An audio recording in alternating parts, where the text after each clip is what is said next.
Hello viewers, crochet by পারশা পেজের পক্ষ থেকে তোমাদের সবাইকে স্বাগতম। আজকের ব্লগে আমি তোমাদেরকে খুব ইন্টারেস্টিং একটা জিনিস দেখাবো।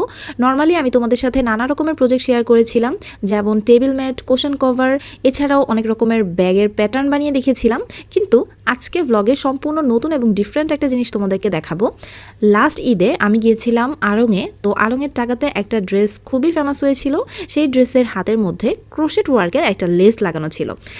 তো এইটা আমার কাছে খুবই ইন্টারেস্টিং লেগেছে। তখন থেকেই আমি আসলে ইউটিউবে রিসার্চ করছিলাম যে কিভাবে কোন প্যাটার্নের লেস বানিয়ে জামায় কিংবা অন্য কিছুতে বসানো যায়। তো তারপরে আমি অনেক রিসার্চের পরে একটা প্যাটার্ন শিখেছি এবং সেই প্যাটার্নটাই অ্যাপ্লাই করেছি আমার প্রজেক্টে। তোমরা এখানে দেখতেই পাচ্ছ আমি এখানে একটা সামারিয়ান ইউজ করেছি এবং এটা হচ্ছে একটা অরেঞ্জ কালারের সামারিয়ান। তো আমার এই প্রজেক্টটা অলমোস্ট বানানো শেষ। আমি ভাবছিলাম এই সামারিয়ান দিয়ে এই ক্রোশেট প্রজেক্টটা আমি কিসে ইউজ করতে পারি। তারপর মনে হলো আমার বাসায় আসলে একটা নতুন টি শার্ট রয়েছে, টি শার্টটা ব্ল্যাক টি শার্ট। তো আমি ভেবেছি যে আমি আমার ব্ল্যাক টি শার্টের ইয়ক হিসাবে এই লেসটা ব্যবহার করব। তো আগে আমি প্রজেক্টটা বানিয়ে শেষ করি, তারপর আমি তোমাদেরকে দেখাবো আমি কিভাবে আমার টি শার্টে এটাকে ফিক্স করি।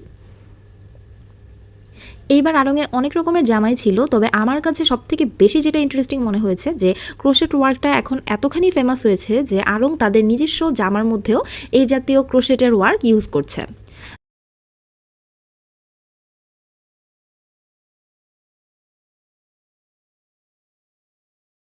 তো এখানে দেখতেই পাচ্ছ তোমরা আমি আমার টি শার্টটাকে বিছিয়ে নিয়েছি এবং টি শার্টের উপরে যখন এই ইয়কটা রেখেছি, ইটস লুক সো অ্যামেজিং।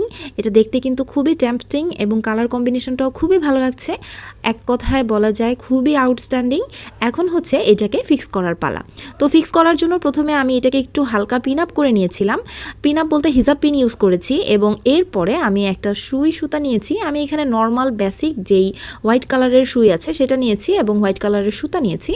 এখন এটাকে আমি জাস্ট একটু এটার সাথে সেলাই করে নিব। আর সেলাই করার আগে এই যে হিজাব পিন দিয়ে এটাকে আমি একটু পিন করে নিচ্ছি। জাস্ট কয়েকটা পিন ইউজ করলেই এনাফ।